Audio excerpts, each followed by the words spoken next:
What's good? We back with the boxing link and more. Y'all know what it is. Still in the early morning grind mode, but we back. We back. It's your boy CJ Goodfella, and out of Oscar De La Hoya's mouth, I linked this interview in the description. Shout out to the homie Juan Carlos Alvarez, I think that's his name, who sent me this interview.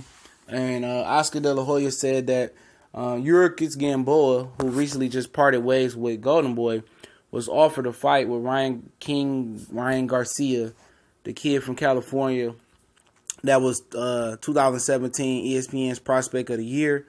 And Gamboa turned it down, and, he also separated from Golden Boy, and Oscar said he don't do nothing but wish Yuriorkis Gamboa the best.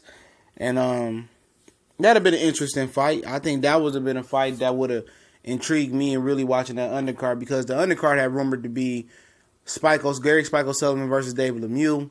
And then, on that card also supposed to be Saddam Ali taking on Lima Smith. But that Lima Smith and Ali fight got moved to, the Canelo Alvarez Triple G replay the next week on May 12th.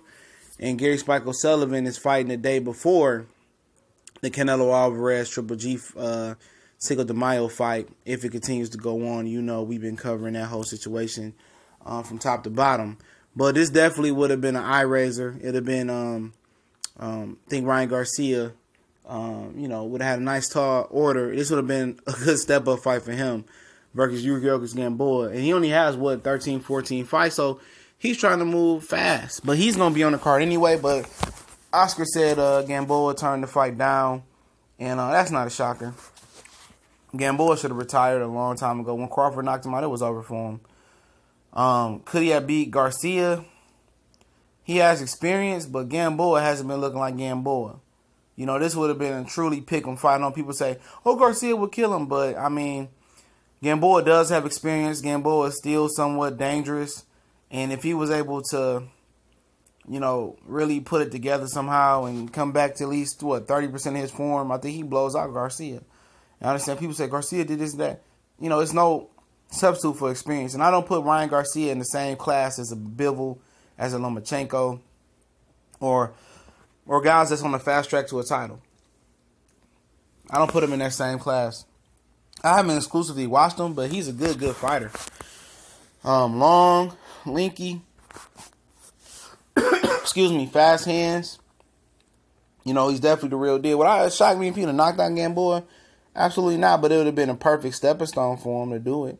I guess I probably would have slightly have favored him for whatever reason, because Gamboa has been looking like cat shit and dog shit together, mixed together for the last few fights. But this definitely would have been an eye raiser. This definitely would have pulled some people into this card, hardcore and purist fan base, and Garcia would have definitely made a entrance into being a contender at that point if he was able to, beat Gamboa. But Gamboa said no, and you don't know. You don't know what the numbers look like for Gamboa. Maybe Gamboa's looking for something financially, or maybe he thought it was beneath him to fight a guy that had,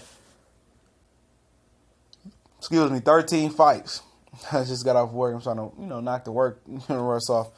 But 13, 14 fights. So, Gamboa still, high athlete is out his prime, but, physically but mentally still think they can carry the load. I think that's where Gamboa is at this point in his career. I think he should have retired, but Garcia could have probably retired him. I just say that's a real pick-em fight because, that's still experience on Gamboa. Gamboa still has some speed and power, and Garcia don't have experience.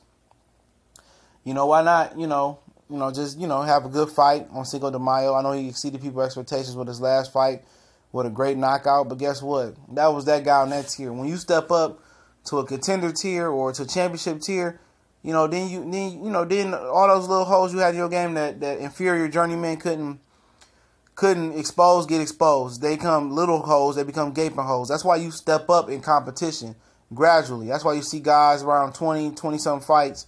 Then they start being start being world championship contenders and start fighting for titles because, you can work on your game and cover and pave over those holes, but they feel that Garcia ready, put him in there with Tank then. I already know it's going to happen. Tank can knock the fuck out of him out. Knock him out.